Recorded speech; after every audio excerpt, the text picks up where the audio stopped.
आप सबों को यीशु सहाय और विशेषकर आज के हमारे ऑनलाइन सर्विस में आप सबों का स्वागत है। और इसी के साथ हम पिछले समय में भी ऑनलाइन सर्विस में जुड़े रहे और आज भी आप हमारे साथ हैं। प्रभु आपको आशीष दे। आइए हम प्रार्थना करें।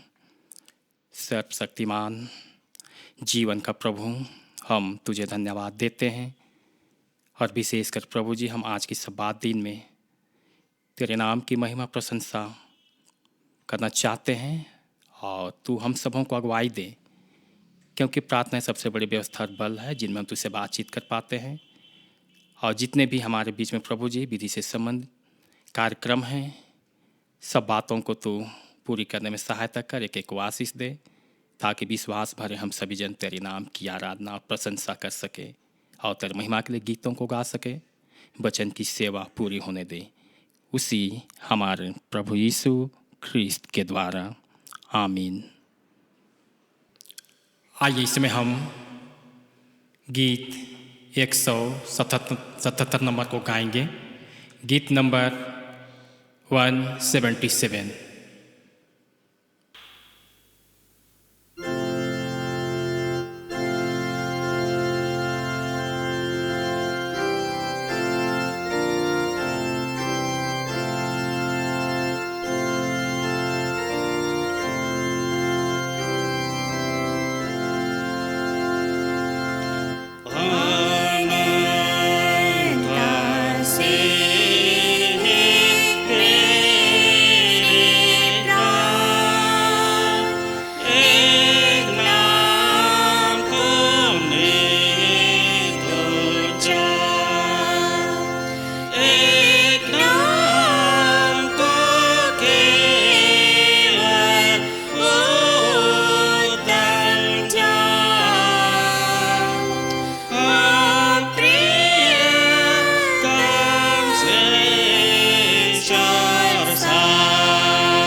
आइए हम इस समय विधि सम्मत हम आराधना में जाएं। ईश्वर आत्मा है और अवश्य उसके भजन करने वाले सच्चाई और आत्मा से भजन करें। हमारे प्रभु यीशु ख्रिस्त का अनुग्रह और ईश्वर पिता का प्रेम और पवित्र आत्मा की सहभागिता आप सबों के साथ हो और आपके आत्मा के साथ भी हो। हम एक साथ शुद्धता की विनती कहें। हे सर्वशक्तिमान परमेश्वर, तेरे सम्मुख सबके हृदय खुले हैं। तू सब अभिलाषाओं को जानता है और तुझसे कोई भी भेद छिपा नहीं है। अपने पवित्र आत्मा की प्रेरणा से हमारे हृदय के विचारों को शुद्ध कर, ताकि हम तुझसे पूर्ण रूप से प्रेम करें और योग रीति से तेरे पवित्र नाम की स्तुति करें, हमारे प्रभु यीशु ख्रीस्त के द्वारा। आमीन।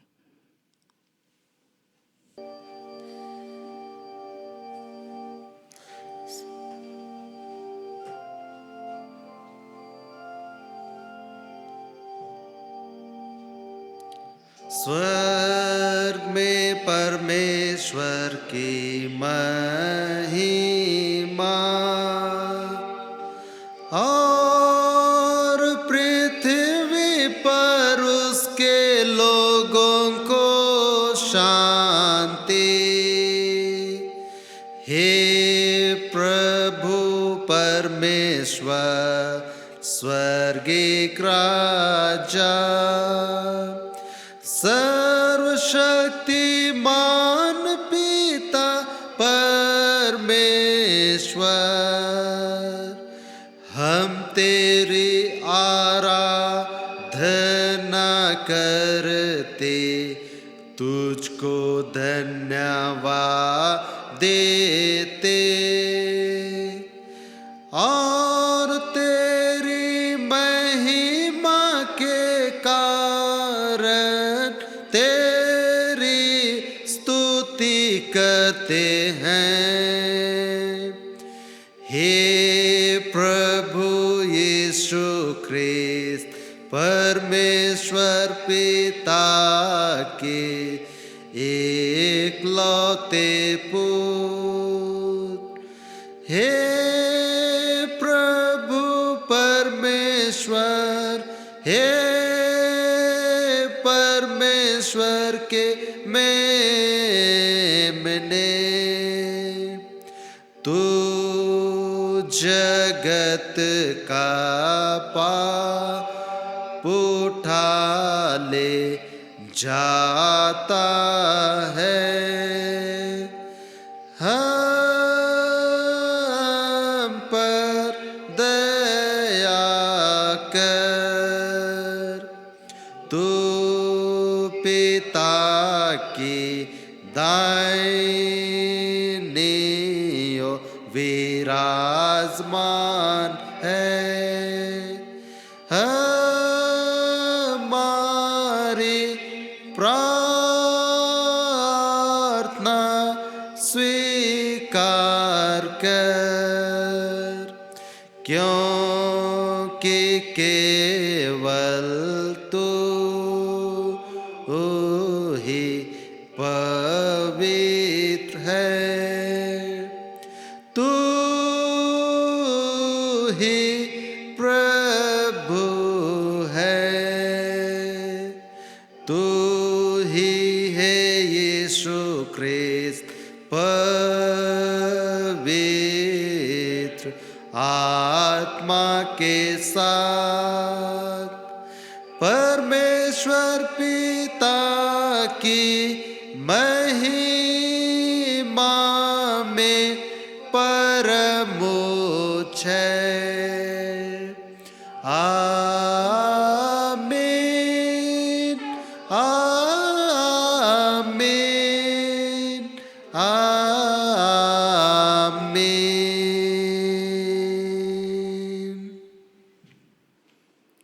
प्रभु आपके साथ हो और आपके आत्मा के साथ भी हो। हम प्रार्थना करें। हम इस समय विशेषकर कलेक्ट प्रार्थना में जाएं। हे अत्यंत दयावान, धीरजवंत और उदारक परमेश्वर, हमें यह व्रत दे कि जैसे तूने हम पर दया दिखलाई है, हम भी वैसे दयावान बने, और जैसे तूने हमें क्षमा किया है, हम भी क्षमा करें। ऐसा हो कि दूसरों पर दया ना करने के कारण हम अपने को तेरी दया से वंचित हों। हमारे मध्यस्थ और पक्षवादी यीशु ख्रीस्ट के द्वारा जो तेरे और पवित्र आत्मा के साथ एक ईश्वर सदा ब्रह्म जुगानुग जीता राज्य करता है। आमीन। हे सर्वशक्तिमान प्रेमी प्रभु परमेश्वर, हम तुझे धन्यवाद देते हैं और विशेष करके उन लोगों के नाम हम प्रार्थना करते हैं जो हमारे इस पैरिस के अंतर्गत कितने भाई बंधु, छोटे बच्चे बीमार या दुख या तकलीफ में पड़े हैं। हम ऐसे लोगों को प्रभु जी तेरे सामने लाते हैं और विशेषकर हमारे शालीमार मंडली के मिस्टर ओड़िया जो बीते हुए समय से बीमार हैं, उन्हें प्रभु जी सब प्रकार के दुर्बलता और बीमारी से छुटकारा दे और उनके हर एक दवाइयों पर भी अपनी आशीष दे, क्योंकि प्रभु जी वे चंगाई पाना चाहते हैं। चंगाई के बिना प्रभु जी हम तुझे धन्यवाद नहीं दे सकते। जब तू अपने सेवकाई के क्षेत्र में था तो तू अपने लोगों के बीच में प्रभु जी अद्भुत रीति से अपने लोगों के साथ तू मिलते हुए बातचीत किया और उनके जीवन में आवश्यक संबंधी बातों को तू जाना और प्रभु जी उनके बीमारियों से तूने छुटकारा दी। सभी प्रकार के बातों के लिए धन्यवाद देते हैं और उसी प्रकार प्रभु जी प्रिय पिता को तू आशीष दे और उनके सब प्रकार की बीमारी दुर्बलता से छुटकारा दे। और इसी तरीके से बहुत ऐसे लोग बीमार या दुख और तकलीफ में पड़े हैं जिन्हें हम जानता अथवा नहीं जानते, पर उन पर भी तू दया दिखा और इसमें उनके जीवन को तू ठीक कर प्रभु जी। धन्यवाद हो। और इस समय प्रभु अपने जीवन में इन सब चंगाई को पा करके तेरी स्तुति महिमा प्रशंसा करते रहें। और विशेष करके हमारी प्रार्थना है कि हमारे इस पेरिस पर भी अपने आशीष दे जो तू इस क्षेत्र में हमें इस कलीसिया को तूने दिया है, ताकि इस क्षेत्र में प्रभु जी जो सभी जाति कौम के लोग रहते हैं जिनके मध्य हम एक मसीही जीवन व्यतीत करते हैं और उनके बीच में भी ये वचन प्रचार करने की आवश्यकता है, उन्हें भी तेरे वचन के साथ जीतने की आवश्यकता है, ताकि सब लोग यीशु मसीह को जाने जैसे तेरी इच्छा योजना है। सब लोग विश्वास के साथ बपतिस्मा ले सके, ऐसा तू अनुग्रह और आशीष कर, जिनके नाम पर हम प्रार्थना करते हैं। हे प्रभु जी, आज के ऑनलाइन में पढ़ने वाले तमाम विद्यार्थियों को भी तू अपनी आशीष दे, ताकि समय एक सही जगह को चुनाव कर सके। जो अब भी हम इस बीमारी के कारण ठीक समय से अपने पढ़ाई नहीं कर पा रहे हैं, परंतु ऑनलाइन के जरिए प्रभु पढ़ते हैं, उनमें सही बातों को समझने दे, सीखने दे, ताकि उनकी पढ़ाई पर किसी रीति से बाधित ना होने पाए और इस प्रकार प्रभु जी अच्छे जीवन को हासिल करके इस साल के समय सेशन को भी प्रभु जी पकड़ने में उनकी तू मददगार हो। हे महान पिता परमेश्वर, धन्यवाद देते हैं और इस समय हम तुझसे प्रार्थना करते हैं कि जितने मसीही भाई आज जहाँ कहीं भी जीते हैं उनके बीच में तू शांति भेज, ताकि इस बीमारी के दरमियान हम सभी जन कभी ना डरें, परंतु प्रभु जी तू सबके साथ रहने वाला ईश्वर है। तू सबों को साथ दे, जहाँ कहीं भी क्रियाकलाप करते हैं जीविका के साधन के लिए, उनमें तेरी आशीष बनी रहे और दिन प्रतिदिन तू प्रभु जी आशीष से उन्नत कर, ताकि वे प्रतिदिन तेरे सच्चाई और धर्म में बने रहें और जैसे प्रभु जी उनके जीवन पर आवश्यकता है पारिवारिक दृष्टिकोण से सब प्रकार के बातों में तू आशीष से परिपूर्ण कर। ऐसे हम शुभकामना की विनती करते हैं। हे महान पिता परमेश्वर, या हम प्रार्थना प्रभु यीशु मसीह के नाम से मांगते हैं, सुन और बड़ी हिदा के कारण ग्रहण कर ले हमारे प्रभु यीशु ख्रीस्त के द्वारा, आमीन। हम इस समय सुसमाचार के प्रचार के लिए भी प्रार्थना करें। हे पृथ्वी के सब जातियों के ईश्वर, हम तुझसे विनती करते हैं, तू अनगिनत लोगों को स्मरण कर जो यद्यपि तेरे स्वरूप में सिजे गए हैं तथापि तुझसे पुत्र यीशु ख्रीस्त के प्रायश्चित को नहीं जानते। यह वर दे कि तेरी पवित्र कलीसिया की प्रार्थना को सारे मिथ्या धर्म और विश्वास से छुड़ाए जाएं और तेरी सेवा करने के लिए आकर्षित किए जाएं, उसी के द्वारा जिसे तूने सारी मनुष्य जाति का पुनरुत्थान और जीवन होने के लिए भेजा है, अर्थात तेरा पुत्र हमारे प्रभु यीशु ख्रीस्त के द्वारा, आमीन। हम पहला पाठ वचन सुनेंगे। उत्पत्ति की पुस्तक उसका 45वां अध्याय पहला पद से 8वां पद तक और 15 पद। उत्पत्ति उसका 45 अध्याय 1 से 8 और 15।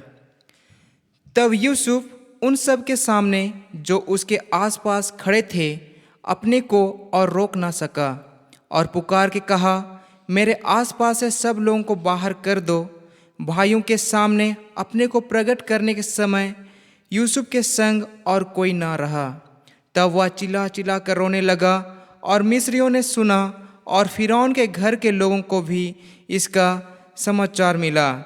तब यूसुफ अपने भाइयों से कहने लगा, मैं यूसुफ हूँ, क्या मेरा पिता अब तक जीवित है? इसका उत्तर उसके भाई ना दे सके, क्योंकि वे उसके सामने घबरा गए थे।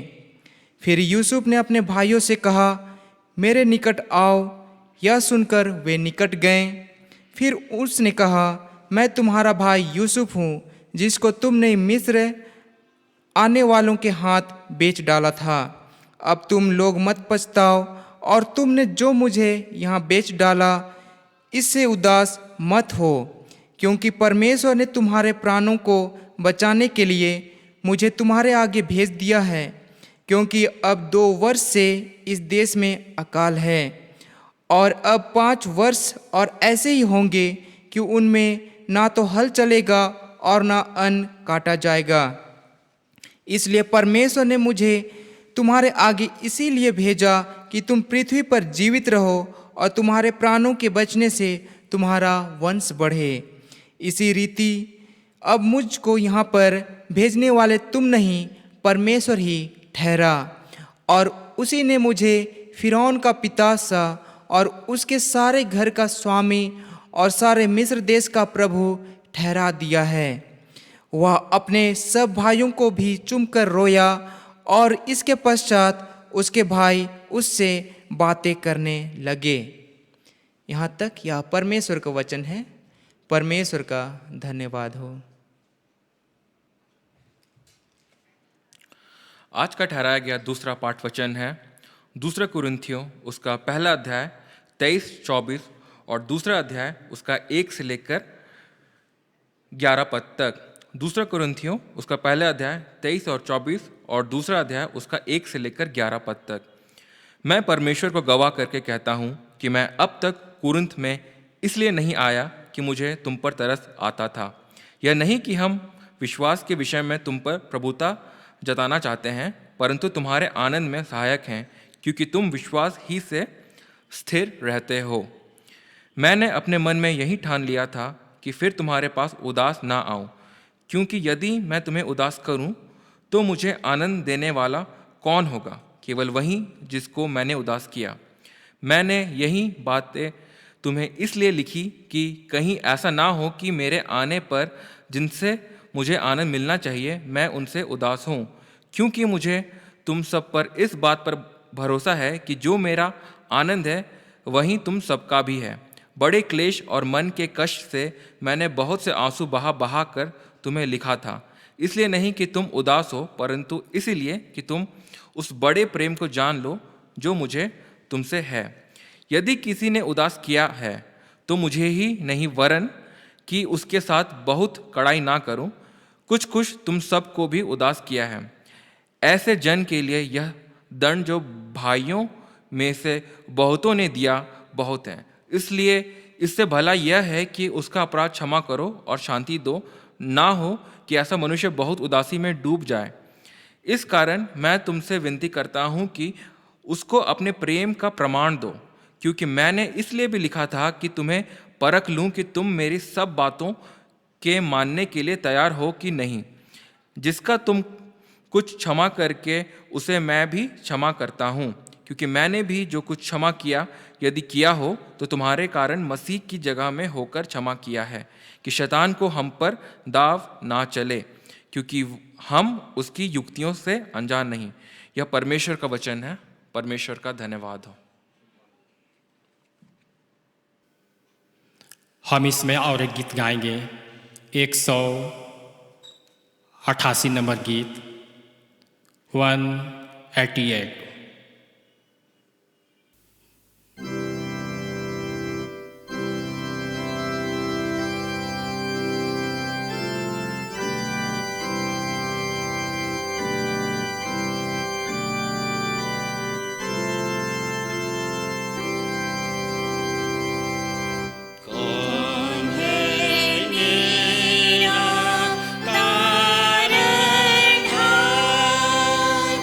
के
सो आप सबों को धन्यवाद।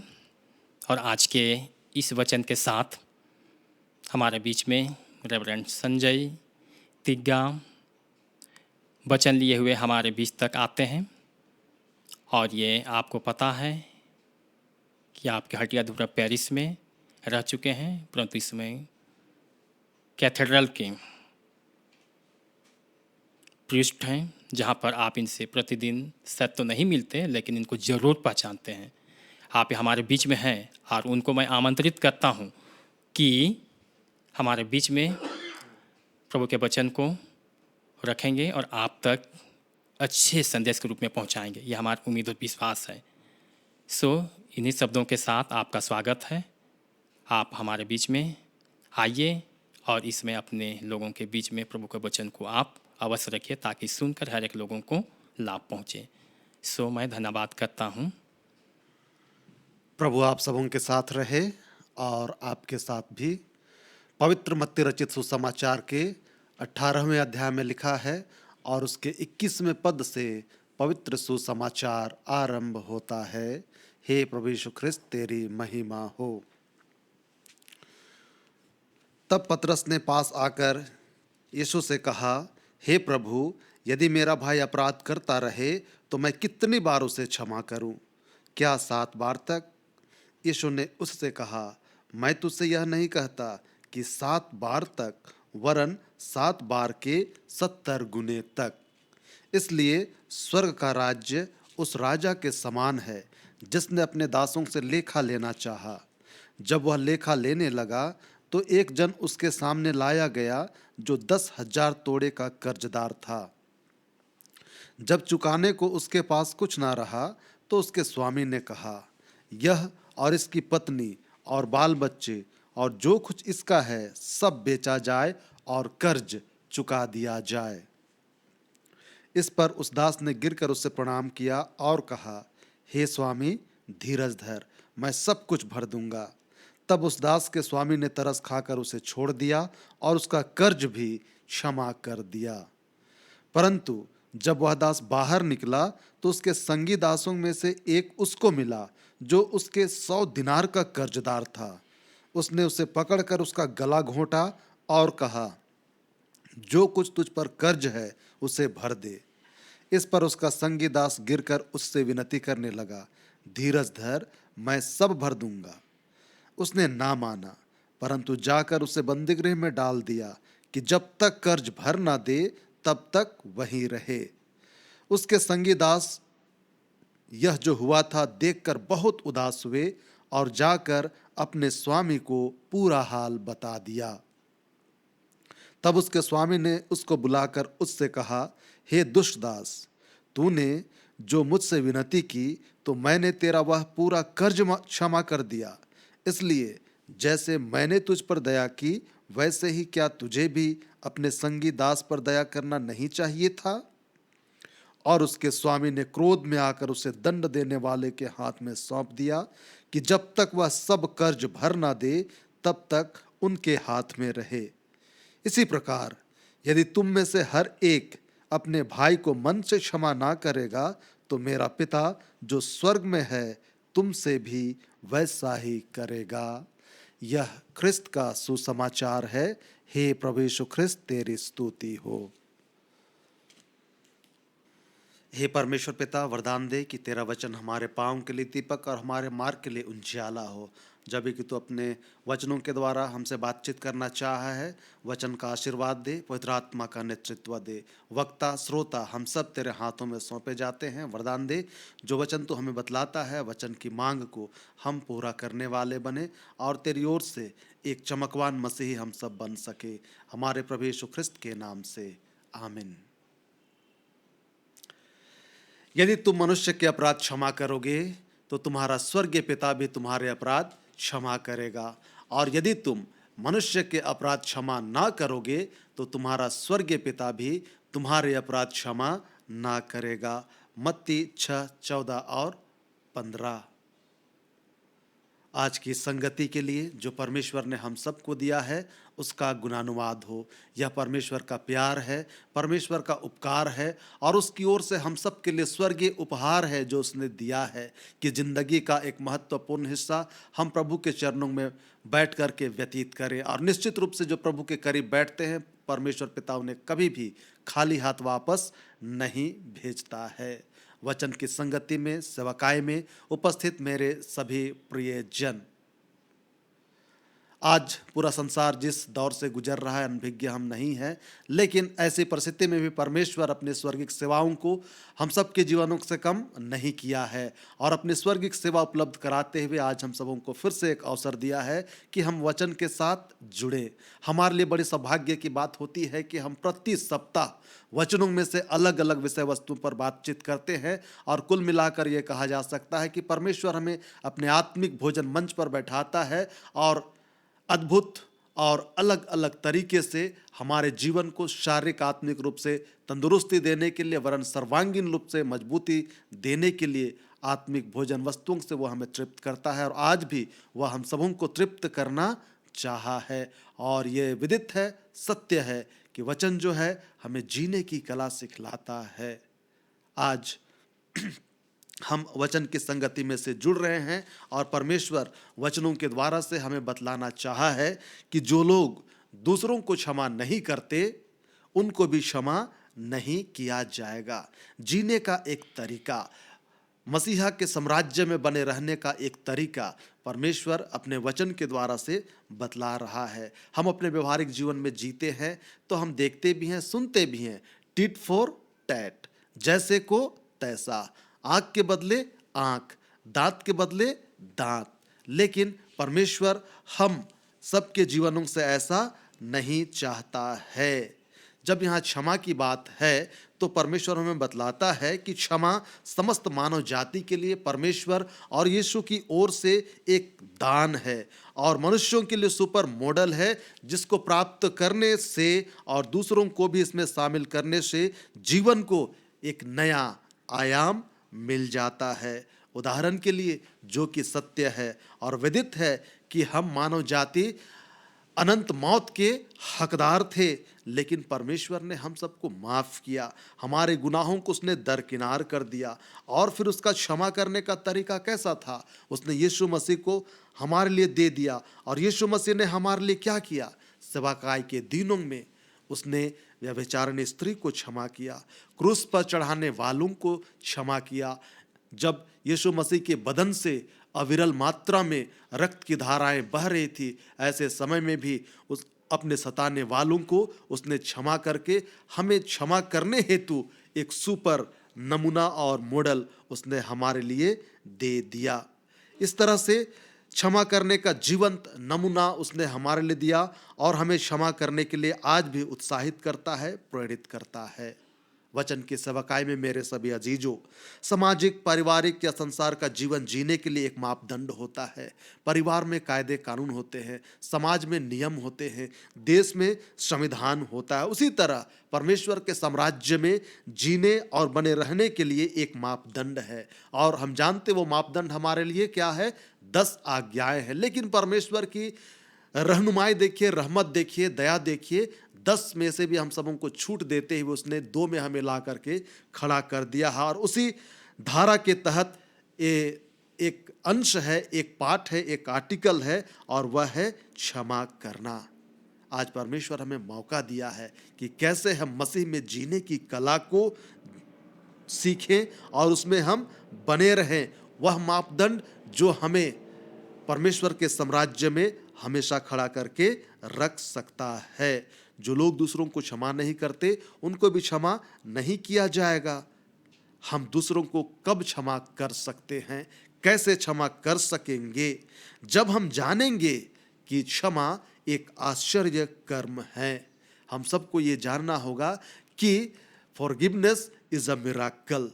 लुक्का 7:50 में हमने सुना, समौन फरीसी के घर में एक स्त्री आई थी। अद्भुत रीति से उस घर का जो मेज़बान था वह उसे इग्नोर कर रहा था, उसका इंसल्ट कर रहा था कि ये पापनी स्त्री है, लेकिन यीशु उसे स्वीकार किया और उस स्त्री से कहा, स्त्री कुशल से चली जा, तेरे पाप क्षमा हुए। इसी तरह से यूहन्ना 8:11 में हम पढ़ते हैं तो वहाँ पर व्यभिचारिणी स्त्री के विषय में लिखा गया है, लोग उसे पत्थरवाह करके, स्टोनिंग करके उसको दंड देना चाहते थे, लेकिन यीशु ने उसे क्षमा करके विदा किया और कहा, जा फिर से पाप मत करना। यहाँ पर हम देख रहे हैं कि क्षमा करने के द्वारा से एक आश्चर्य कर्म हो रहा है, उनके जीवन में एक बदलाव आ रहा है, उनको जीने के लिए एक हिम्मत और साहस मिल रहा है। इस तरह से हम कह सकते हैं कि जब हम एक दूसरे को क्षमा करते हैं तो अमुक व्यक्ति का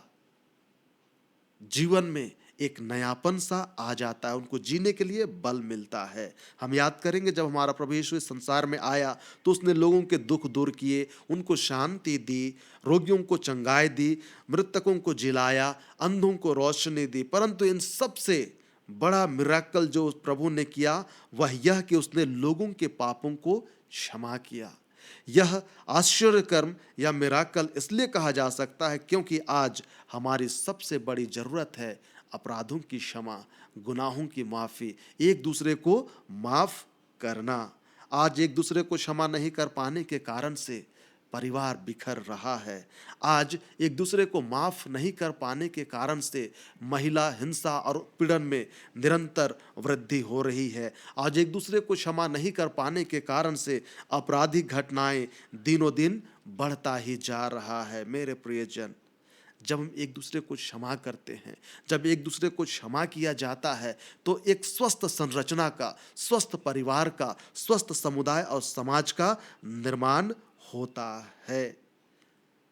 जब क्षमा करने के विषय प्रभु का वचन हमें बतला रहा है तो आज के पुराने नियम में हमने सुना है, उत्पत्ति 45:1-8 में यूसुफ की चर्चा है। यूसुफ अपने भाइयों के द्वारा से बेचा गया और फिर मिस्र में वो ले जाया गया, लेकिन अद्भुत परमेश्वर की महानता उनके जीवन में प्रकट हुई कि परमेश्वर ने उसे मिस्र का प्रधानमंत्री बना दिया। और जब इस्राएल में अकाल पड़ा तो उसके भाई मिस्र देश चले गए अनाज की व्यवस्था करने के लिए। उनको नहीं मालूम था कि वहाँ हमारा छोटा भाई है।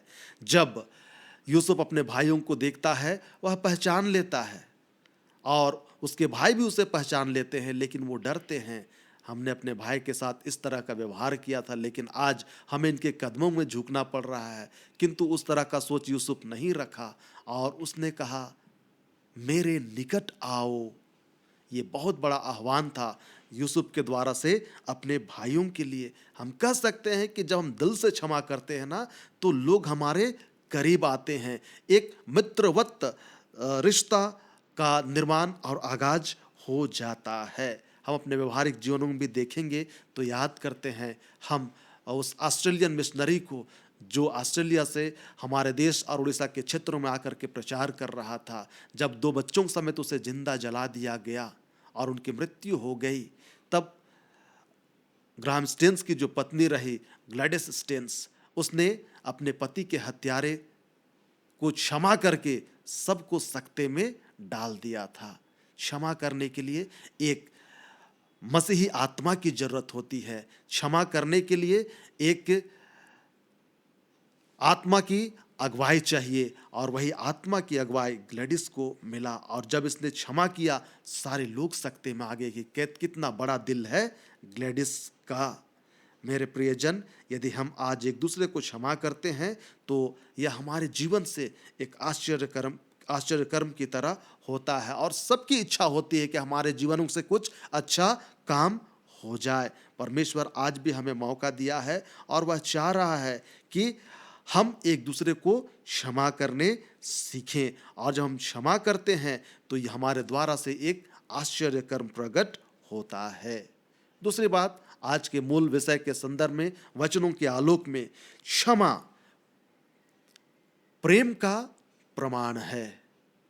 क्षमा जो है प्रेम का प्रमाण है। आज के पत्री वचन में हमने सुना 2 कोरिन्थ 2:7-8 में, एक दूसरे को प्रेम का प्रमाण दो। आज हम ऐसे समय में जीते हैं जहां एक व्यक्ति के पास कई तरह के सर्टिफिकेट्स और प्रमाण पत्र होते हैं, लेकिन क्या आज हम जो मसीही कहलाते हैं हमारे पास सच्चा प्रेम का प्रमाण है। हम दूसरों को प्रेम के द्वारा से खुद के जीवन को प्रमाणित कर पाते हैं।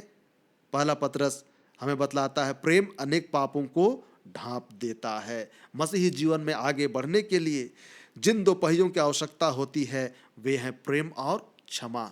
जहां प्रेम है वहीं क्षमा है, जहां क्षमा है वहीं प्रेम है। साधारणतः दो प्रकार के प्रेम हो सकते हैं संसार में। वह पहला प्रेम है सांसारिक, मानवीय और दिखावटी प्रेम। हमने देखा होगा कि लोग मीठी मीठी बातें तो करते हैं लेकिन पीठ पीछे छल कपट के साथ हमारे साथ व्यवहार कर लेते हैं। उसी तरह से हम अपने परिवेश में देखते हैं कई लोग प्यार में होकर के बड़े बड़े वायदे करते हैं। हमारे यूथ ब्रिगेड में हम देखते हैं, लेकिन जब एक ऐसा समय आता है जब वह प्यार सफल नहीं होता है तो एक दूसरे की ज़िंदगी को बर्बाद करने पे तुल जाते हैं। ये सच्चा प्यार नहीं होता, ये दिखावट का प्रेम होता है। सच्चा प्यार तो त्याग और कुर्बान की मांग, बलिदान की मांग करता है। ऐसे प्रेम में दिखावट होते हैं। दूसरा प्रेम जिसे हम कह सकते हैं ईश्वरीय प्रेम अर्थात अगापे, स्थायी प्रेम, जो धीरजवंत है, कृपालु है, ईर्ष्या नहीं करता, आत्म प्रशंसा नहीं करता, कुकर्म से आनंदित नहीं होता, अंतिम में वह सब बातें सह लेता है। अस्थाई या पूर्ण क्षमा तभी संभव है जब हम ईश्वरीय प्रेम में सम्माहित या सन्निहित प्रेम के गुणों को प्रकट करते हैं। यदि हम सही मायने में क्षमा करते हैं तो यह ईश्वरीय प्रेम से युक्त होता है। इस प्रकार जब हम एक दूसरे को प्रेम का प्रमाण देते हैं तो हमारे जीवन से क्षमा की प्रवृत्ति बाहर निकल पाती है। और जब हम क्षमा करते हैं तो वास्तव में यह ईश्वरीय प्रेम का प्रमाण है, प्रमाण पत्र है जो आत्मा की अगुवाई में हमें दिया जा चुका है और हम उसे प्राप्त कर लेते हैं। तीसरी और आखिरी बात क्षमा के संदर्भ में, और वह यह है कि क्षमा अनंत जीवन की निश्चितता दिलाता है। मत्ती 5:22 में लिखा हुआ है भाई के संदर्भ में कि जो अपने भाई के प्रति क्रोध करे वह अनंत दंड का भागी होगा। अर्थात यहाँ पर दिखला रहा है कि क्षमा ना करने के कारण से अनंत मृत्यु उसके लिए तय है। इस बात को दिखला रहा है। क्षमा ना करना अनंत जीवन से दूर कर देता है। आज के सुसमाचार वचनों में हमने सुना है मत्ती 18:21 से 35 में भाई को क्षमा करने के विषय में एक व्यवहारिक बातें या दृष्टांत के रूप में हमें बतलाया गया है। जब भाई की बात आती है तो भाई का मतलब सिर्फ एक ही खून का रिश्ता होना नहीं है, लेकिन हमने सुना है एक सार्वभौमिक वाक्यांश को, वसुधैव कुटुंबकम, मतलब हमारे आस पड़ोस में जितने लोग हैं वो हमारे भाई की तरह हैं। पूरे विश्व में जो है ये हम एक परिवार की तरह है और परिवार में रहने हारे हमारे भाई बहन की तरह है। किंतु आए दिन हम न्यूज़पेपर्स के सुर्खियों में देखते हैं, अखबारों में देखते हैं, जमीन विवाद में बड़े भाई ने छोटे भाई को लाठी डंडों से पीट कर मार डाला। संपत्ति के बंटवारे में असंतुष्टि होने के कारण से छोटे भाई ने बड़े भाई के लिए सुपारी दिया। इस तरह की घटनाएं हम सुनते हैं और जब ये घटनाएं हमारे जीवन में परिलक्षित होते हैं, व्यवहृत होते हैं, तब ऐसा लगता है कि क्षमा की प्रवृत्ति इंसान के अंदर से अब समाप्त होती जा रही है, जो कि परमेश्वर के राज्य का एक मापदंड है। भाई को क्षमा करने के विषय में हमें आज बतलाया जा रहा था। यदि मेरा भाई क्षमा करे, पूछा जाता है यीशु से, तो उसे कितने बार क्षमा करूंगा मैं? यीशु क्या कहता है? 7 बार तक केवल नहीं, लेकिन 7 बार के 70 गुने तक। अर्थात हम 7 को 7 से फिर 7 को उसका जो टोटल होता है उसको फिर 7 से, मतलब इस तरह से हम उसको करते जाएंगे तो परमेश्वर बतलाना चाह रहा है कि हम असंख्य या असीमित मात्रा में अपने भाइयों को हम क्षमा करते रहें। क्योंकि जब हम अपने भाइयों को क्षमा करते हैं तो हो सकता है यह उनके जीवन को बदलेगा और हमारे लिए अनंत जीवन की निश्चित आशा को सामने ला करके खड़ा करेगा। हमें यह कतई नहीं भूलना चाहिए कि परमेश्वर ने हमें क्षमा किया है जब हम मृत्यु के हकदार थे। हमें यह नहीं भूलना चाहिए जो शास्त्र में हमें सिखलाया गया है कि पलटा लेना मेरा काम है, हे भाइयों तुम बदला ना लेना। इसके बदले में इसके एवज में हम क्षमाशील बने। यदि हम दूसरों को क्षमा करते हैं तो परमेश्वर हमें क्षमा करता है, और परमेश्वर की ओर से क्षमा प्राप्त करना निश्चित रूप से जिंदगी अवधि की ओर अग्रसर हो जाना है। और जब तक हमें पापों से माफ़ी नहीं मिलती है और हम एक दूसरे को क्षमा नहीं करते हैं, हमारे पहुंच से यह जिंदगी दूर हो जाता है। मेरे प्रियजन, 21वीं सदी में आज हम भाग भाग का जिंदगी जीते हैं, हम व्यस्ततम जिंदगी को जीते हैं। कई बार हम परमेश्वर के लिए ठहर नहीं पाते हैं, लेकिन आज परमेश्वर हमें आह्वान दे रहा है जीने की कला सिखाते हुए मसीह के साम्राज्य में बने रहने के लिए। आज हम जहाँ भी हैं थोड़ा ठहर कर सोचें, क्योंकि प्रभु हमारे लिए ठहरा है अनुग्रह के साथ, और अपना अनुपम उपहार और अनंत जीवन हमें देना चाहता है। हम दूसरों को क्षमा करें, वह भी हमें क्षमा करेगा। इसके लिए आवश्यक है कि क्षमा एक आश्चर्य कर्म है। इसको पूरा करने के लिए हम सब विवश हो जाएं। क्षमा प्रेम का प्रमाण है, इसे हम ईश्वरीय प्रेम से प्रमाणित करें। क्षमा अनंत जीवन की निश्चितता है। क्षमाशील बनकर अबदी जिंदगी की ओर हम सब अग्रसर हो जाएं। परमेश्वर पिता दया करे हम सबों पर, हमारे कठोर हृदय को वह वचन के द्वारा से नम्र और कोमल बनाए। और यदि हम आज एक दूसरे के प्रति कुछ क्रोध रखते हैं, एक दूसरे के प्रति बदले की भावना रखते हैं, हीन भावना रखते हैं, परमेश्वर आवाज़ दे रहा है कि एक दूसरे को क्षमा करो। और यदि हमें क्षमा करना कठिन होता है तो कलवरी क्रूस की ओर नज़रों को उठाए, जहाँ यीशु अपने घावों से लथपथ है, कांटों के ताज को पहने हुए वह पीड़ित है, लेकिन फिर भी एक दूसरे को वह क्षमा करके आज पूरे संसार के लिए, पूरे विश्व के लिए एक संदेश दे दिया है कि कितना भी कठिन परिस्थिति क्यों ना हो, एक दूसरे को क्षमा करो। क्योंकि यही क्षमा की प्रवृत्ति एक सुंदर समाज, सोसाइटी, कम्युनिटी का निर्माण करता और फिर परमेश्वर के दरबार में हमारी उपस्थिति को वह निश्चित करता है। परमेश्वर इन वचनों के द्वारा से हम सबों को बहुत आशीष प्रदान करे। अब त्रिएक परमेश्वर पिता, पुत्र और पवित्र आत्मा के नाम से आमीन। आइए हम विवाह की पुकार सुने।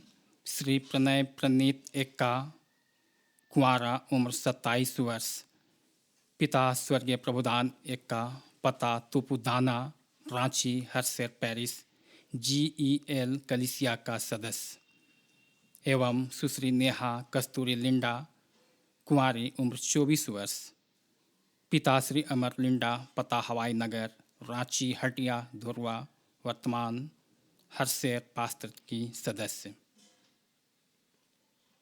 आइए हम प्रार्थना में करें। सर्वशक्तिमान पिता, धन्यवाद देते हैं इन जोड़ों के नाम, जिसे तूने एक पवित्र विवाह के साथ जोड़ना चाहा है। तू आशीष दे ताकि समय के साथ इनके पवित्र विवाह संपन्न की जा सके। आमीन। आइए हम इस समय एक साथ प्रेरितों का विश्वास वचन कहें। मैं सर्वशक्तिमान पिता, स्वर्ग और पृथ्वी के सृष्टिकर्ता परमेश्वर पर विश्वास करता हूँ। मैं उसके इकलौते पुत्र हमारे प्रभु यीशु ख्रीस्त पर विश्वास करता हूँ। वह पवित्र आत्मा के सामर्थ्य से गर्भ में आया और कुंवारी मरियम से जन्मा। उसने पोंतियुस पिलातुस के शासन में दुख भोगा। वह क्रूस पर चढ़ाया गया, मरा और गाड़ा गया और मृतकों के लोक में उतरा। तीसरे दिन वह जी उठा। वह स्वर्ग पर चढ़ गया और पिता की दाहिनी ओर विराजमान है। वह जीवितों और मृतकों का न्याय करने को फिर आएगा। मैं पवित्र आत्मा पर, पवित्र सार्वलौकिक कलीसिया पर, संतों की संगति, पापों की क्षमा, देह के पुनरुत्थान और अनंत जीवन पर विश्वास करता हूँ। आमीन। हम समस्त मानव जाति के लिए प्रार्थना करें और अपनी प्रार्थनाओं को प्रभु यीशु ख्रिस्त के निरंतर निवेदन के साथ साथ अर्पित करें। हे पिता, हम प्रार्थना करते हैं कि समस्त संसार में न्याय और शांति स्थापित हो और प्रत्येक व्यक्ति भरपूर जीवन प्राप्त करे। हे दयावान प्रभु, हमारी प्रार्थना सुन। उन सब लोगों के लिए जो इस भूमंडल के शहरी अथवा ग्रामीण क्षेत्रों में रहते हैं, उन सब बातों को दूर करने के लिए जिनसे आपसी फूट और झगड़े होते हैं, और हमारे देश में सच्ची एकता की बढ़ती के लिए हे दयावान प्रभु, हमारी प्रार्थना सुन। उन सब लोगों के लिए जो कृषि उद्योग अथवा व्यापार में लगे हुए हैं, सब मजदूरों और कारीगरों के लिए, और उन सब के लिए भी जो अपनी सेवा से हमारी आवश्यकताओं की पूर्ति करते हैं। हे दयावान प्रभु, हमारी प्रार्थना सुन। अध्यापकों और छात्रों, वैज्ञानिकों, लेखकों और कलाकारों, और उन सब व्यक्तियों के लिए जो अन्य लोगों के विचारों और भावनाओं को प्रभावित करते हैं। हे दयावान प्रभु, हमारी प्रार्थना सुन। उन सब लोगों के लिए जो दुखी हैं, बेरोजगार हैं, भूखे प्यासे हैं, दरिद्र और दलित हैं, बीमार और मरणासन्न हैं, और उन सब व्यक्तियों के लिए जो ऐसे लोगों की सेवा और सहायता करते हैं। हे दयावान प्रभु, हमारी प्रार्थना सुन। हमारे तथा अन्य देशों के सब शासकों के लिए, विशेषकर हमारे राष्ट्रपति, प्रधानमंत्री, इस राज्य के राज्यपाल और मुख्यमंत्री, और उनके लिए भी जो लोगों पर किसी प्रकार का अधिकार रखते हैं। हे दयावान प्रभु, हमारी प्रार्थना सुन। संपूर्ण मसीही समाज की एकता और मेल मिलाप के लिए, और समस्त संसार में उनकी गवाही और सेवा कार्य के लिए। हे दयावान प्रभु, हमारी प्रार्थना सुन। भारत में तेरी समस्त कलीसिया के लिए और उनके परिषदों तथा अगुवों, विशेषकर इस नागपुर डायसिस और हमारे डायसिस के बिशप्स के लिए, हमारे पुरोहित गण और तेरी कलीसिया के सब अन्य धर्म सेवकों के लिए, कि वे सच्चाई और लगन से तेरी सेवा करें। हे दयावान प्रभु, हमारी प्रार्थना सुन। यह वर दे कि तेरे उन सब भक्तों के साथ जिन्होंने अपने जीवन में तेरे निष्ठा पूर्वक सेवा की है, हम भी तेरे राज्य के नित्य आनंद में संभागी हो सके। हे दयावान प्रभु, हमारी प्रार्थना सुन। हे स्वर्ग के पिता, अपने राज्य को शीघ्र प्रकट कर और हमारी इन प्रार्थनाओं को सुन। हम तेरे पुत्र अपने प्रभु और उद्धारकर्ता यीशु ख्रिस्त के नाम से यह मांगते हैं। आमीन, आमीन, आमीन।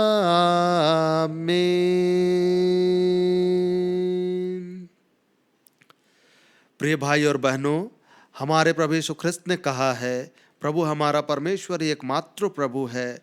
तो प्रभु अपने परमेश्वर को अपने संपूर्ण मन, संपूर्ण प्राण, संपूर्ण बुद्धि और संपूर्ण शक्ति से प्रेम कर। यह पहली आज्ञा है। दूसरी यह है, अपने पड़ोसी को अपने समान प्रेम कर। इनसे बड़ी और कोई आज्ञा नहीं है। परमेश्वर ने संसार से ऐसा प्रेम रखा कि उसने अपना इकलौता पुत्र यीशु ख्रिस्त दे दिया कि वह हमें पापों से बचाए, स्वर्ग में हमारे लिए निवेदन करता हो और हमें शाश्वत जीवन में पहुंचाए। इसलिए हम पश्चाताप और विश्वास के साथ अपने पापों का अंगीकार करें। हम परमेश्वर की कृपा से उसकी आज्ञाओं का पालन करने का और सब लोगों के साथ मेल मिलाप और प्रेम से रहने का दृढ़ संकल्प करें। हम एक साथ पाप अंगीकार की प्रार्थना करते हैं। हे सर्वशक्तिमान परमेश्वर, हमारे स्वर्गिक पिता, हमने मन, वचन और कर्म से तेरे विरुद्ध और एक दूसरे के विरुद्ध पाप किया है। हमने अपने अज्ञानता और दुर्बलता के कारण और जानबूझकर भी बुराई की है और भलाई करने में असफल रहे हैं। इन सब पापों के लिए हम सचमुच खेदित हैं और अंतःकरण से पश्चाताप करते हैं। तेरे पुत्र यीशु ख्रिस्त ने हमारे लिए अपने प्राण दिए, उसी के कारण हमने जो पाप किए उनको क्षमा कर और यह वर दे कि भविष्य में हम नया जीवन पाकर सदा तेरी सेवा करें, ताकि तेरे पवित्र नाम की महिमा हो। आमीन। सर्वशक्तिमान परमेश्वर उन सबको क्षमा करता है जो एक दूसरे को क्षमा करते और सच्चा पश्चाताप करते हैं। वाह, आप पर दया करें, आपके सब पापों को क्षमा कर उनसे आपको छुटकारा दे, सब भले कामों में आपको स्थिर और सबल करे और शाश्वत जीवन में बनाए रखे। आमीन। परमेश्वर का धन्यवाद हो। हम सब मिलकर ख्रिस्त की देह हैं। हम सब ने एक आत्मा द्वारा एक देह में बपतिस्मा लिया है। हम ऐसे कार्यों में संलग्न रहें जिनसे शांति मिलती और एक दूसरे का निर्माण होता है। प्रभु की शांति सदा आपके साथ हो और आपके आत्मा के साथ हो। हम इस समय दान अर्पण गीत गाएंगे और इस गीत में आप अपने घरों पर हो करके ही आप ऑनलाइन आराधना कर रहे हैं, ज़रूर आप इसी गीत के साथ आप अपना दान भी जमा करेंगे। और इस समय हम गीत 198 गाएंगे, 198 गीत।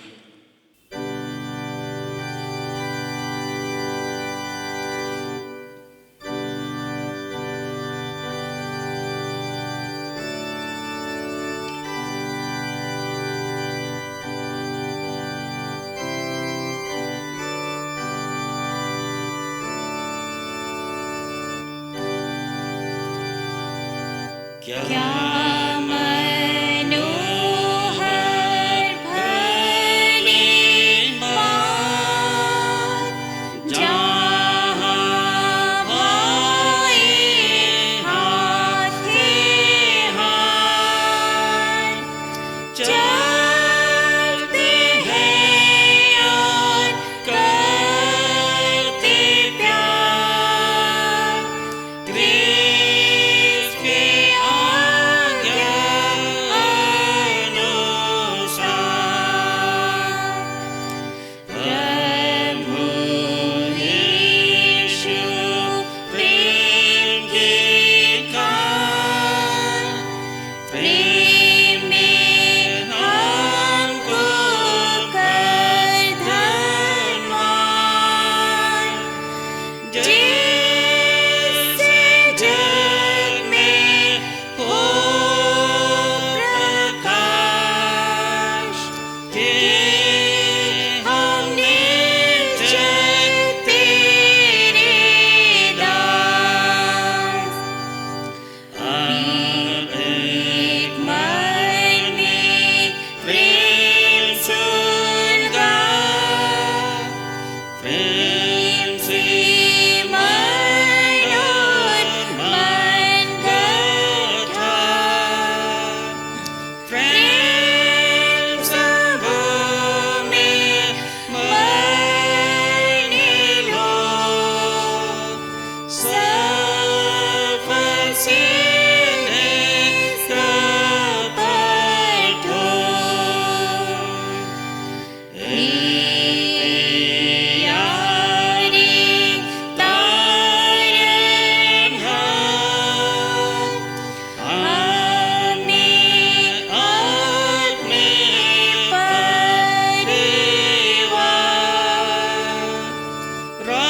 रंजन लोहा तेरे पास, स्वर्ग में ना पावे निवास।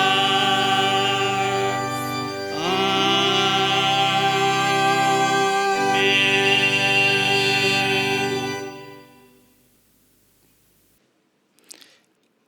आइए इस समय हम इन प्रियजनों के लिए हम प्रार्थना करें। इससे पहले कि हम भजन संहिता 34 उसका एक पद से आगे देखेंगे। भजन संहिता 34 एक पद से लेके आगे पद तक मैं हर समय यहोवा को धन्य कहा करूँगा। उसकी स्तुति निरंतर मेरे मुख से होती रहेगी। मैं यहोवा पर घमंड करूँगा। नम्र लोग यह सुनकर आनंदित होंगे। मेरे साथ यहोवा की बड़ाई करो और आओ हम मिलकर उसके नाम की स्तुति करें। यहाँ तक सर्वशक्तिमान त्रिएक परमेश्वर पिता, पुत्र और पवित्र आत्मा की महिमा हो, जैसे आदि में थी, अब है और सदा वरन जुगान जुग होती रहेगी। आमीन। हे सर्वशक्तिमान प्रेमी प्रभु परमेश्वर, हम तुझे विशेष करके धन्यवाद देते हैं, और विशेष कर हम धन्यवाद इस बातों के लिए देते हैं प्रभु, क्योंकि जीवन का देने वाला ईश्वर तू ही है। क्योंकि हम मनुष्य जाति अपने आप में कुछ भी नहीं, पत्र अच्छे आशीष के दिए जाने से हम प्रभु जी आज भी या पृथ्वी पर एक मानव का जीवन व्यतीत कर रहे हैं। साथ ही इस समय हमारे बीच में उन प्रियजनों के नाम जो अपने बीमारी से चंगाई पाते हैं, उनके लिए हम विशेष तौर पर प्रार्थना करना चाहते हैं। मिसेस कनक देमता और उनके साथ मिसेस एलिस टोप्पो, जो पिछले समय गंभीर बीमार में पड़े हुए थे, और तब तूने प्रभु जी इन प्रियजनों के मध्य अपने हाथ बढ़ाया और इन हर परिस्थिति से तू प्रभु जी बचा लिया। और आज ये बड़े बीमारी से बचकर प्रभु जी अपने जीवन में एक अच्छे तंदुरुस्त या सेहत को देखते हैं। क्योंकि प्रभु जी आज तेरे बिना कोई बीमारी जाती नहीं, पर इस समय तू अपने लोगों को अपने समानता में बनाया, इनसे आपने प्रेम किया, इनके लिए तूने प्रभु जी अपने जीवन की आहुति तूने दे दी है और अपने लोगों को तू बचा लिया। आज भी ये विश्वास रखते हैं प्रभु तुझ पर, और इन्होंने इस बीमारी के हालात में भी प्रभु जी तुझसे बातचीत करते रहे और इनकी प्रार्थनाओं को भी आपने सुन लिया। और इसी परिस्थिति के साथ प्रभु जी एक लंबे समय हो या छोटे समय या छोटे पैमाने पर भी, पर इन्होंने अपने जीवन में चंगाई पाए हैं, और इन बातों के साथ तुझे धन्यवाद देते हैं। हे प्रभु जी, तेरे उपकार के लिए पुनः फिर से एक बार हम धन्यवाद देते हैं। साथ ही साथ प्रभु जी इस समय प्रिय बहन सिंगी सारोन, जिनका जन्मदिन है, और इस परिस्थिति के साथ तुझे प्रभु जी हमें जन्म दे के उस अच्छे अवसर को याद करना भी हमारे लिए बड़ी बात है, क्योंकि हम अपने जीवन में इन तमाम आशीषों को भूलते नहीं। वैसे तूने प्रिय बहन के जीवन में प्रभु जी तू आशीष दी और उनके जीवन को तू उभारा। अपने जन्मदिन के उस अवसर को याद करने का तू एक समय दिया, और आज ये अपने जन्म से लेकर के सालों साल तक अपनी उम्र अवस्था तक जीवित रहे, और आप अब भी जीवित हैं और लंबे जीवन के साथ तू नवाज। हे महान पिता, पिछले समय में जितने दुख या तकलीफ या किले से चिंताएँ हुई, पर तूने प्रभु जी उन्हें हर एक बातों में अव्वल दर्जा दिया, और इन बातों के साथ वे स्वस्थ मन स्वस्थ विचार के साथ जी रहे हैं। उन्हें तू पढ़ाई के क्षेत्र में भी तू प्रभु जी अव्वल दर्जा दिया है। उन्नति करने में उनकी सहायता और मदद कर। सब दिन तू प्रभु जी तू अपने बताए मार्ग में चलने दे, ताकि अधिकाई से आशीष पाते हुए पुनः फिर से अपने जीवन में चाहे जैसे जहाँ क्यों भी ना जीते हों, तुझे धन्यवाद देना कभी ना भूलें। सो प्रभु, बीमारी दुख तकलीफ के चिंताओं से मुक्त कर, और आज भी अपने प्रियजनों के मध्य जीते हैं रहते हैं। सदा उनकी तू हर एक बातों में तू अगुवाई कर, ताकि उनके जीवन में तेरे नाम के कारण किसी भली वस्तु की कमी ना होने पाए। और विशेषकर उनके जन्म दिवस के इस अवसर पर हम तुझे धन्यवाद देते हैं प्रभु। और साथ ही साथ और कितने ऐसे प्रियजन हैं जिनको हम जानते अथवा नहीं जानते, वे भी अपने जन्मदिन को मानते हैं, उन्हें भी तू आशीष दे। और प्रभु जी उन्हें हर एक बातों में तू आशीष देकर उन्नति करने में या कि फिर प्रेम में बने रहने में उनकी तू सहायता और मदद कर। सो धन्यवाद करते हुए प्रार्थना मांगते सुन और यीशु के नाम से ग्रहण कर। आमीन। आइए इसमें हम इस दान के लिए प्रार्थना करें। हे सर्वशक्तिमान प्रेमी प्रभु परमेश्वर, तू तो सभी प्रकार के बातों में प्रशंसा पाने की योग्य है, और विशेष कर यह दान हम प्रभु जी तेरे नाम से ही पाते हैं, और तेरे नाम को ही हम प्रभु जी ऊंचा दर्जा देते हुए प्रभु धन्यवाद की प्रार्थना करते हैं। जो दान तूने हर एक को आशीष के रूप में दिया, और उन्हीं में से प्रभु थोड़ा थोड़ा करके हम इस समय इकट्ठे कर पाते हैं और ऊंचे स्थानों में उठाते हैं। तू आशीष दे, ताकि जिस कलीसिया को तू अपने नाम के निमित्त प्रेरितों के ऊपर स्थापित किया है, हम इस केंद्र में लगाएं, और जैसी तेरी इच्छा योजना है ये हमेशा के लिए प्रभु जी विकास के दौर पर लगे रहें, और इसी परिस्थिति को हम अपने कलीसिया पेरिस में भी हम देखते रहें, जिनमें तेरी आशीष सर्वदा बनी रहे। प्रार्थना प्रभु यीशु मसीह के नाम से, आमीन।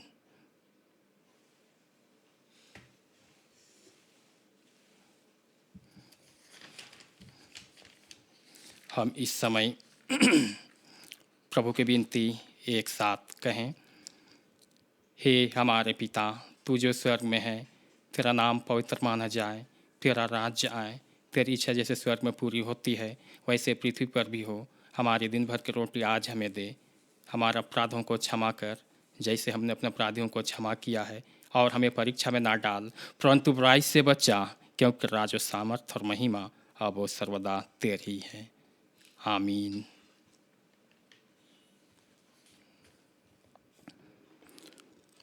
परमेश्वर की शांति जो सारे समझ से परे हैं, परमेश्वर उसके पुत्र हमारे प्रभु यीशु ख्रीस्त के ज्ञान और प्रेम में आपके हृदय और आपके विचारों को सुरक्षित रखे। अब सर्वशक्तिमान परमेश्वर पिता, परमेश्वर पुत्र और परमेश्वर पवित्र आत्मा की आशीष आप पर हो और आपके साथ सर्वदा बनी रहे, आमीन, आमीन, आमीन।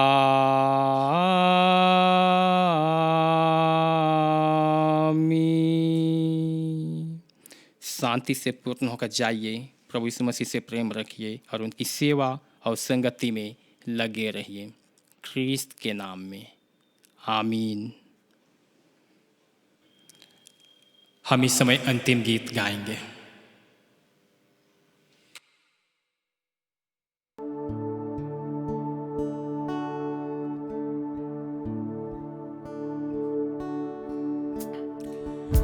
मेरे जीवन में तेरी यीशु जरूरत है। हाँ प्रभु यीशु, मेरे जीवन में तेरी यीशु जरूरत है। तेरे बिना मैं कैसे जीऊं, कैसे जीऊं तेरे बिन। पाप पर मैं कैसे जीतूं, मुक्त देखे तेरे बिन। तेरे बिना मैं कैसे जीऊं, कैसे जीऊं तेरे बिन। पाप पर मैं कैसे जीतूं, मुक्त देखे तेरे बिन। वचन पे भी मन ना लागे, तू सिखाए ना तो। वचन पे भी मन ना लागे, तू सिखाए ना तो। व्यर्थ जीवन मुरझा जाए, तू रहे ना तो।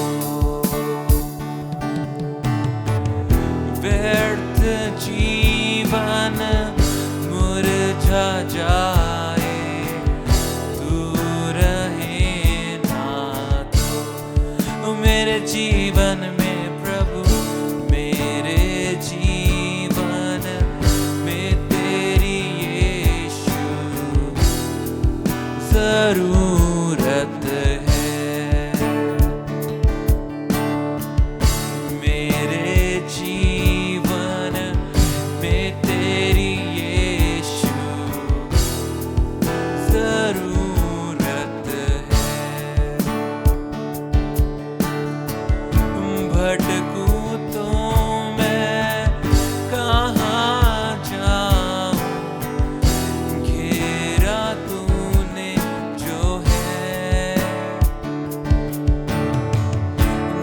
दर्शन मांगू पल पल तेरे नम्र इस दिल से भटकूं तो मैं कहाँ जाऊं घेरा तूने जो है दर्शन मांगू पल पल तेरे नम्र इस दिल से तेरे लहू के पाक बहावों में मुझको शुद्ध कर दे तेरे लहू के पाक बहावों में मुझको शुद्ध कर दे इस शरीर मंदिर में हरदम तेरी प्रसन्नता रहे इस शरीर मंदिर में हरदम तेरी प्रसन्नता रहे मेरे जीवन में प्रभु मेरे जीवन में तेरी यीशु जरूरत है मेरे जीवन में तेरी यीशु जरूरत है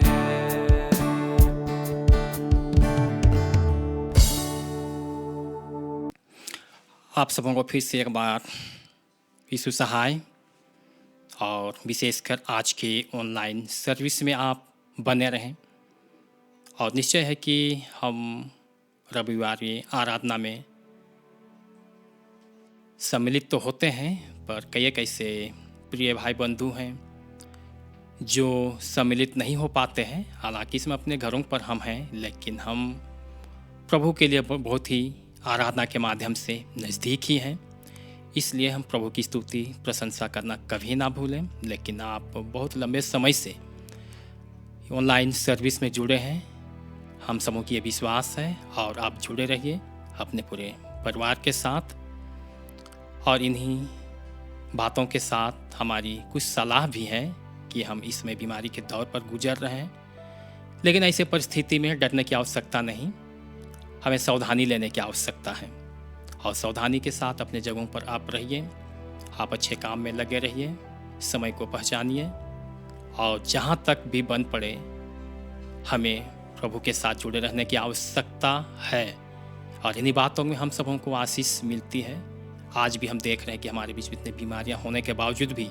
हम सभी जन भले चंगे हैं और ये सब प्रभु का क्या है एक ऐसा देन है जिसको हम समझ नहीं पाते लेकिन हम ये जानते हैं कि प्रभु ने आपको और हमारी सेहत को अब भी बचा रखा है आपको लंबी जीवन के साथ उम्र में वृद्धि करे प्रभु हम ऐसा शुभकामना की प्रार्थना करते हैं इस समय आज के इस ऑनलाइन सर्विस में आप जुड़ते हुए हमारे बीच में आप सहभागिता दिए आप धन्यवाद के पात्र हैं और साथ ही साथ हमारे बीच में आज के हमारी इस आराधना में विशेषकर संदेश वाहक जो प्रभु के दास रेवरेंड संजय तिग्गा जो हमारे बीच में आए हमारे न्योता को स्वीकार किए और वे हमारे बीच में शामिल होकर प्रभु के वचन में से आपको उन शिक्षाओं को दिए हैं जो आपके लिए मानव इंसान के लिए जो आवश्यक है जिन बातों को प्रभु यीशु मसीह ने स्वयं या पृथ्वी पर प्रचार किया था और आज भी वही उद्देश्य है और जिसके तहत हमारे बीच में कलीसिया है और कलीसिया के माध्यम से होकर के हम सारे मानव जाति तक हम ये वचन पहुंचाना चाहते हैं। तो आज के अच्छे वचन के लिए मैं प्रभु के दास रेवरेंड संजय तिग्गा को धन्यवाद देता हूं जिन्होंने हमारे बीच में आज के इस संदेश को रखते हुए आपके घरों तक पहुंचाए हैं। आने वाले समय में हम इसी प्रकार की और उम्मीद करेंगे जब भी हमारे बीच में किसी प्रकार का कार्यक्रम हो, हम जरूर से न्योता दें और हमारे बीच में वो अवश्य आएंगे। तो आपको बहुत बहुत धन्यवाद आपके उपस्थिति और अच्छे संदेश के लिए, और इन्हीं शुभकामनाओं के साथ आप सभी जनों को फिर से एक बार यीशु सहाय।